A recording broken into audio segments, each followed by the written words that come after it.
Այսօր ստացվելու այնպես, որ մի քանի լուք են կազմելու։ Պատճառը իմ չկողմնորոշված լինելն է։ Ուզում եմ խոսել 2025 թվականի իմ ձեռքբերումների մասին։ Ավելի ճիշտ, տարվա երկրորդ կեսի մասին, որը շրջադարձային էր։ Առաջին հերթին ուզում եմ շնորհակալություն հայտնել մի մարդու, ով մեծ դեր է ունեցել այս ամենում։ Մարդու, առանց որի գուցե ես երբեք չհամարձակվեի անել այս քայլը։ Մարդու, ով հավատում է իմ ուժերին դեռ հեռավոր 2011 թվականից։ Խոսքը իմ դասղեկ ընկեր Գևորգյանի մասին է։ Այո, ընկեր Գևորգյան, հենց դուք եք ազդել այդ որոշման վրա։ Դպրոց ընդունվելը պատահական որոշում չէր։ Երբեք չէի մտածի, որ երեխաների հետ աշխատանքը կարող է այսքան կենդանի եւ իրական լինել։ Ոչ միայն սովորում են քեզնից, այլ նաեւ մոտիվացնում։ Իրականում իմ յուրաքանչյուր աշակերտի շատ սիրում եմ ու իրենք էլ ինձ, վստահ եմ։ Դրա մասին չեմ վկայում գնահատականները եւ բոլորի գնահատականները 9 եւ 10։ Այն, որ ենք դասերից գիտելիք ենք հաղում։ Հենց այս փորձն էլ ազդեց ինձ վրա, ուժեղացրեց ցանկությունը սեփական դպրոց բացելու։ Ընդհանրապես չեմ կողմնորոշվում։ Իմ սիրելի գոլեգա,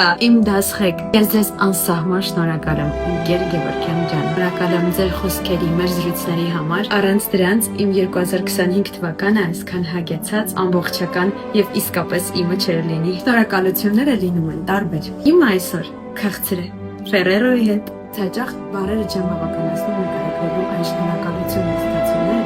որոնք ապրում են ես։ Եվ դրա համար ես դա կանեմ հատուկ բացիկի միջոցով, որը կստեղծեմ Ֆերերոյի կայքում։ Սա կարող է անել ձեզնից յուրաքանչյուրը։ Պարզապես պետք է մտնել կայք եւ լրացնել բացիկը։ Կարևոր խոսքերի ու զգացմունքների արտահայտումը այս ձևով հաճելի հավելում կլինի քաղցր օրերին։ Այնպես որ օգտվեք։